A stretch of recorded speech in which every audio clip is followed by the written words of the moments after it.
बोली आई मात की जय।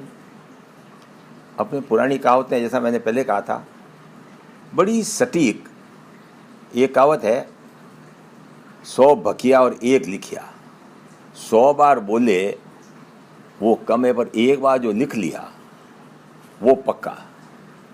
चाहे समझौता हो, चाहे पारिवारिक समझौता हो, चाहे किसी को उधार दिया जो हो, किसी को कोई वादा किया हो, लिखे हुए कागज की अहमियत का कोई पार ही नहीं है।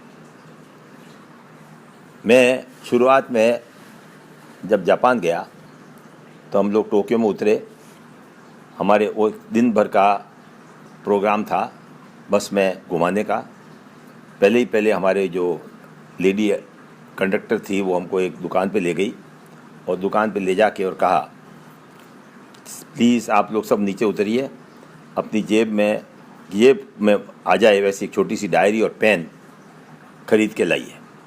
मैं आपको फिर रिपीट कर रही हूँ, आप कृपया करके जाएं और एक पेन और एक डायरी खरीद के ले आए। हम लोग गए और सब ने अपनी छोटी छोटी एक एक डायरी, एक एक पेन ले लिया।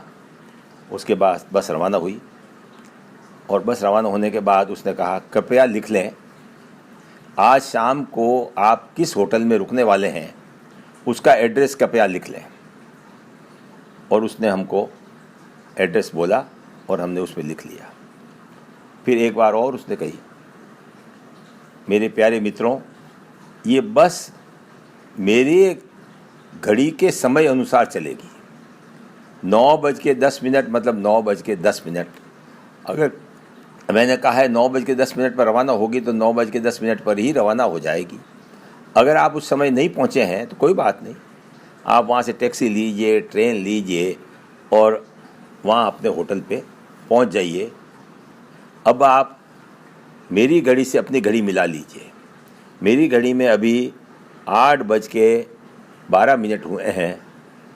प्लीज़ नोट कर लीजिए, मेरी घड़ी में 8:12 हुए हैं। और बस के लिए जहाँ भी अपन रुकेंगे मैं समय दूंगी और जिस समय बस रवाना होने का टाइम होगा तो वो बस उस समय रवाना हो ही जाएगी। किसी के लिए रुकने वाली नहीं है। आप स्वयं किसी तरह से अपनी गाड़ी लेके और वहाँ पहुँच जाए। उसके बाद से ये डायरी पेन रखना मेरी आदत सी हो गई और इतनी उपयोगी है जिसका कि कोई पार ही नहीं। कोई चीज़ बस रास्ते में चल रहे हैं, याद आई कि साहब उसको ये बात कहनी है। और अब तो हम तो 25 साल हमें ले गए कि साहब यहाँ ये एनीकट बनाना है, कि यहाँ ये सड़क बनानी है। रास्ते में याद आई, कोई नया विचार आया तो उसको फट करके लिख लिया। कोई किसी ने कोई अच्छी बात कही, उसको अपन को याद रखनी है तो उसको अपन ने लिख ली। और इस तरह का हो गया कि आदत से कोई दिमाग पे प्रेशर रहता ही नहीं है। दिमाग पे कोई दबाव, जैसे याद आते ही अपन ने उसको डायरी में लिख ली। और वो डायरी मेरे एक तरह से जीवन का हिस्सा बन गई। आमतौर पर एमएलए था तब ये डायरी है 15-20 दिन में डायरी भर जाती। उसके बाद खोलते उसमें से जो काम याद कर लिए उसको टिक मार कर दिया, जो नहीं हुए उसको नई डायरी में लिख लिया। जो काम हो गए और वो पुरानी डायरी को अपने फेंक दिया, एक रख लिया। पर वो काफ़ी दिन रखी, फिर उसका देखा उसका कोई लंबा चौड़ा उपयोग नहीं है। परंतु 100 भकिया 1 लिखिया तो अपनी जगह पर है। परंतु डायरी ने नए विचार, अपने को कोई याद रखने का कोई भाई याद रखना, किसी को मेरे नौकर को कहा या भाई को ही कहा, कोई याद नहीं रखता, ना कोई समय पे आपकी याद दिलाता है। आप अपनी डायरी में, इसलिए मेरा भाई सब लोगों से निवेदन है कि खास करके किसी को पैसा उधार दिया, किसी को वादा किया, कृपा करके तुरंत उसको लिख लें। आज भारत का सबसे बड़ा दुर्भाग्य यही रहा है, भारत के पास इतिहास है ही नहीं। अपने यहाँ इतिहास जो बना है, आप जो इतिहास के पढ़ने वाले हैं, एलेक्जेंडर के साथ में, सिकंदर के साथ में मेगस्थनीज आया था, उसने जो लिखा हिंदुस्तान के बारे में, उससे अपन ने अपना इतिहास, चंद्रगुप्त के बारे में उसने लिखा, चाणक्य के बारे में उन्होंने लिखा। इसी तरह से फैयान आया था जब समुद्रगुप्त का समय था। उसने फैयान ने जो चाइना से आया था, उसने जो ग्रंथ लिखा उससे अपना इतिहास, अपन गुप्ता वंश के बारे में जानकारी करते हैं। और इसी तरह से हुइनसांग आया था हर्षवर्धन के टाइम में। इसलिए अपने यहाँ लिखने का तजुर्बा था ही नहीं। अपना पूरा इतिहास या तो वाल्मीकि ने रामायण लिखी या महाभारत वेद व्यास जी ने लिखी। धार्मिक ग्रंथ हैं, धार्मिक ग्रंथों का कोई पार ही नहीं। उपनिषद हैं, पुराण हैं, परंतु इतिहास के ग्रंथ, इतिहास के बारे में अपन लगभग अनभिज्ञ हैं।